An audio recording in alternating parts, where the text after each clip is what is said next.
maybe we were all misfits.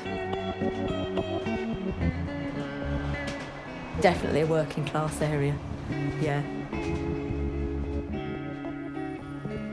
I was a young art student looking for bohemian life in London.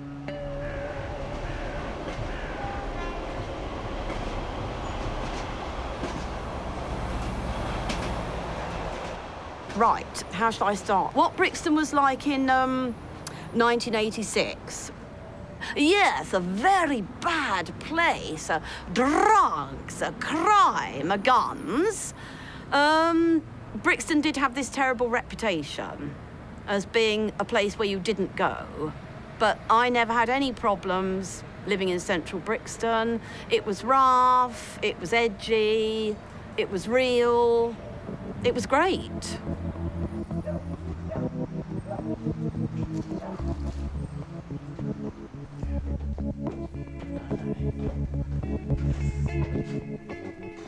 I was squatting in Clapham, Rectory Grove, and I decided to sign on the dole down at the dole office over there. I walked out the door, and here was a beautiful wall for a mural.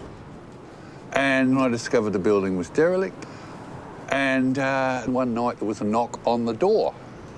"Who are you?" I said, "We're housing emergency office." And then they said, "I hear you're interested in Carlton Mansions." I says, "Yeah, I want to paint a mural on the side." "Do you know you can get a grant to do up the flats?" I says, "Yippee." And this tree has grown in the last however many years. I came in a couple of weeks after him. I was staying in a squat up Railton Road, and I heard about Carlton Mansions, and I thought I'll just join in with it. So I got involved in plastering and like sorting the whole place out, and I would consider myself quite skilled at building even then. So I helped get it all going, and up here on the roof, I did sort of decorative things, you know, like painting these railings red with little blue flashes on the bottom, whitewashing the chimney stacks. It gave it a bit of a lift when you came up on the roof. They'd told me I had to get the place done in 6 months, because in 18 months' time, they were going to knock it down. I thought, well, I better hurry. So we went at it, and I made some decisions like, let's get all the windows sorted out first, because winter's coming on and we don't want the place drafty. And then we had to start getting people in.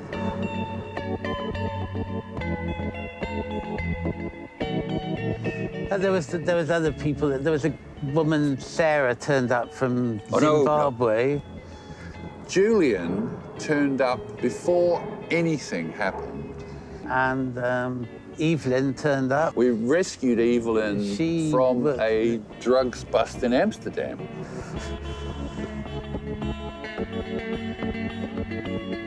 Well, I was sort of squatting. I'd been living in a houseboat in Amsterdam, and I couldn't get a job in Amsterdam. And so I decided to try it again in England. And I had to squat because I couldn't afford the rent.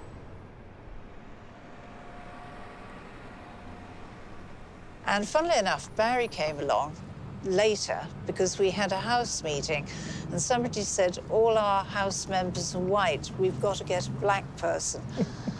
And I said, I know just the person, and headed off on my bicycle, and hence Barry arrived here.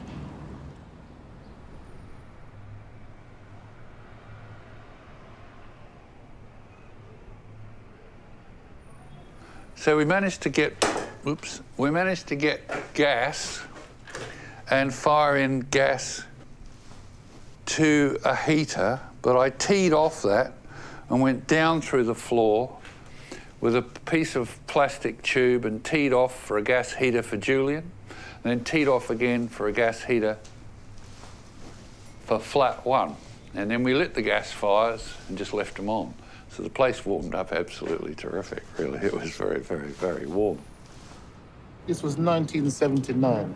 Yeah. 1979. Yeah. I was living at Because you 76 Railton Road. 1 year older than me, weren't you? Do you remember I don't us? know, I was didn't know. 28. I think you were 29. Really? I thought you Was were... I I 27? think you were older. You're older than me. No, I think you're a year older. Oh, yeah? 1953? Oh, I'm 1951. Okay. Oh, I'm older. Yes, you're older. Yeah. You'd have this typical Carlton mansion sink, you know, with plumbing going, and this is a typical Carlton mansion's kitchen. You've got the bath in the kitchen. They had a communal kitchen, and to sort of get accepted by the co-op, you had to do a certain amount of work. And so it was this 3 months test thing. And because I wasn't much good at anything, I did the washing up. And people used to have these awful fights in the kitchen. And Julie kept on saying something about you can't hit a man with glasses. And Dale did hit him. And there's blood all over the walls. And I remember that I ended up the next day having to wipe that off the walls. So we did have a sort of a commune as such. But then the whole thing was that if you passed the 3 months, you then got given a flat that you had to do up.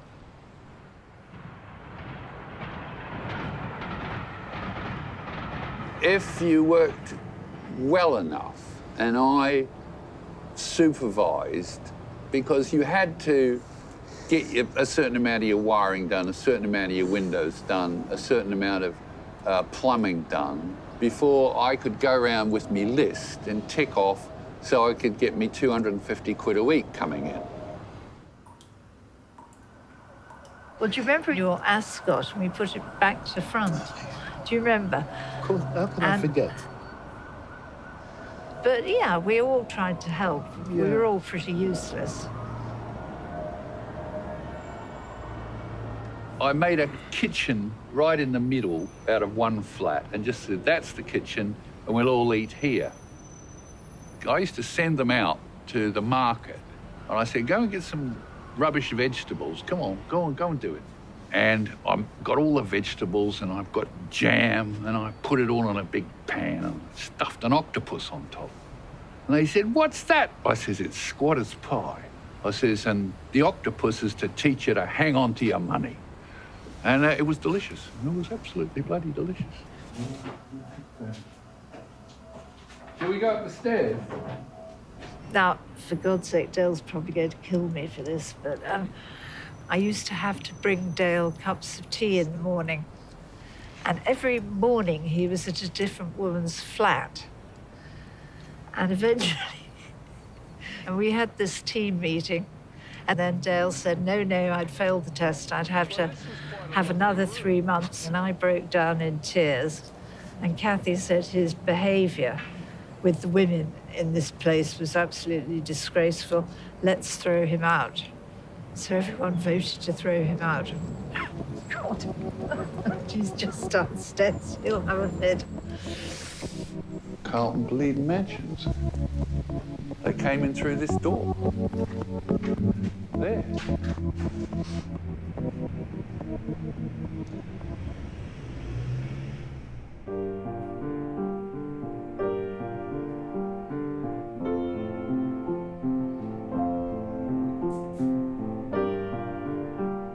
I started making chandeliers by accident. The co-op movement in housing in London was really huge. And I think it attracted artists because they're much more willing to have a DIY lifestyle where you were finding things in skips and reusing things. I started making chandeliers from found objects, and that became my career. Enabled really by Carlton Mansions. I really like to acknowledge that building. When I came, I was only making puppets, and because of the low rent, it allowed me to develop my wood carving career, basically. Yes, it was a shrine for me.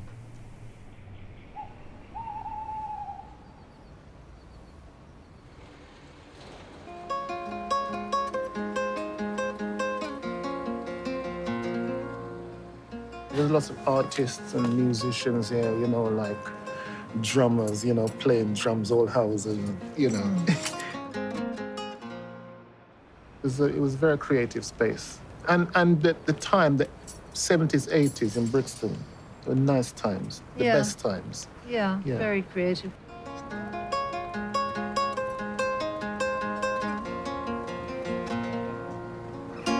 Samira was a beautiful, she was fair, threw herself from a rooftop, and nobody cared.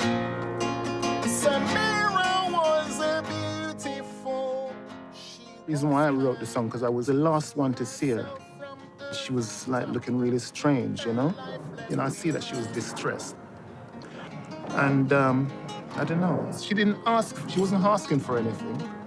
And then that night, I remember like dog barking all night.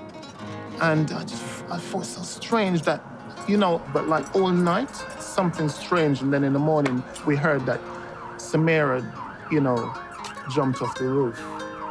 So, you know, I wrote a song. I wrote this song, you know, in her memory.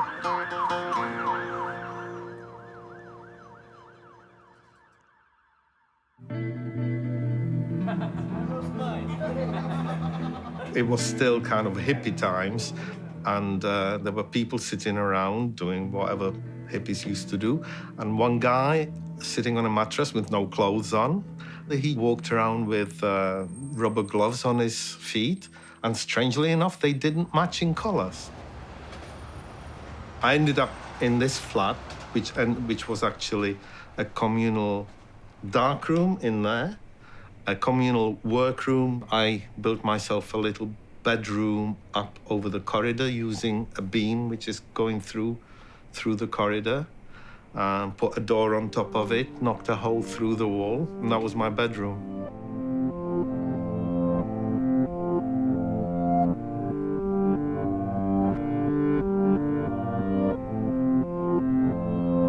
As a puppet maker, wood carver, I was never going to make a lot of money. But being here and not having the financial restraints of renting a place, really, it was a godsend.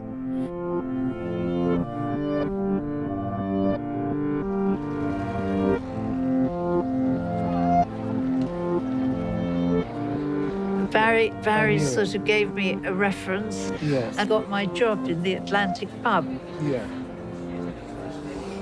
And I think what was so good is that people could take very low-paid jobs. I mean, the Atlantic paid me £1 an hour. But you could take low-paid jobs because this was only £3.50 a week when I moved in.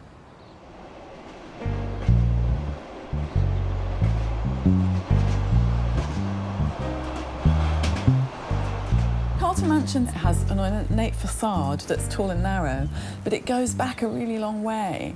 And so you have one stack of flats and then another courtyard and another stack of flats and another courtyard and then a back area. And the windows look into the courtyards. So there were many ways in which the resident members' paths would cross throughout the day. So if you're leaving in the morning or you're tying your bicycle in one of the courtyards, you'd meet a neighbour. It's the very layout of the building, the way it was designed like that made it conducive to being a strong community.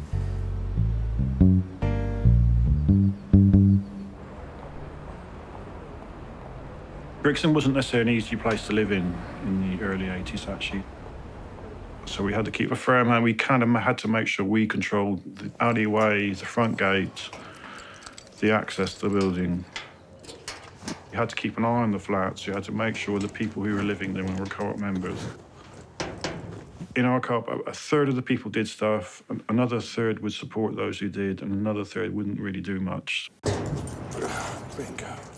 I really like the teamwork when we get together and discuss it, because I didn't like it when people didn't want to come to meetings and hated meetings. I sort of understand why they didn't, but they're disempowering themselves from having any influence or any vote, because we each had one vote on everything. but other people would always think of something that you hadn't thought of. So when we would pool all our ideas, it could be very fruitful. I'm really proud that Carlton Mansions survived so long and never completely fell apart as a co-op, which many do. The place was short life, so it was only going to be for a few years.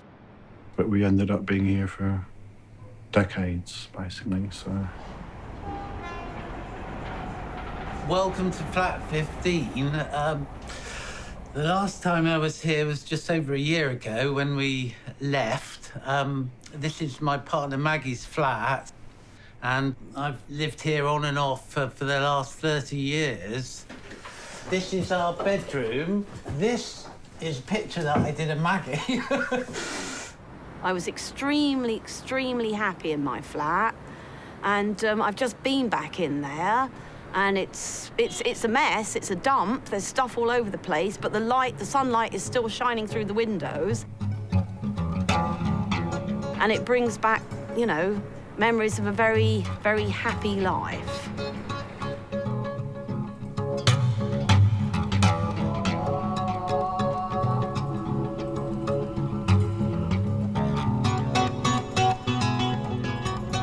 This is the first time I've been back since being chucked out.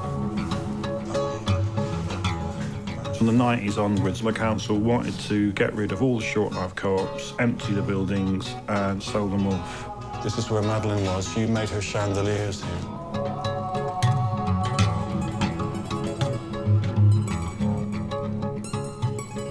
I answered my doorbell one afternoon, and there were the solicitors' henchmen were on the door with court summons for 10 o'clock the next morning, and this was 3 or 4 o'clock in the afternoon. So I tried to alert all the co-op members. We were taken to court by Lambeth 3 times. Oh, God, blimey. It was a nightmare. We've been playing cat and mouse with the council for years, and I knew once they started legal action against us and got us in court, I knew it would be the end. And meanwhile, people were emptying out of the building. People had accepted offers of rehousing, and I think probably Matthew and I were the last people to remain.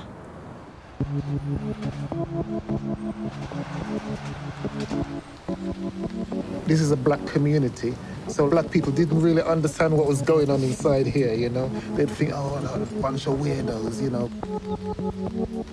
So I was 20 years old when I moved in, and 50 years old when I got evicted.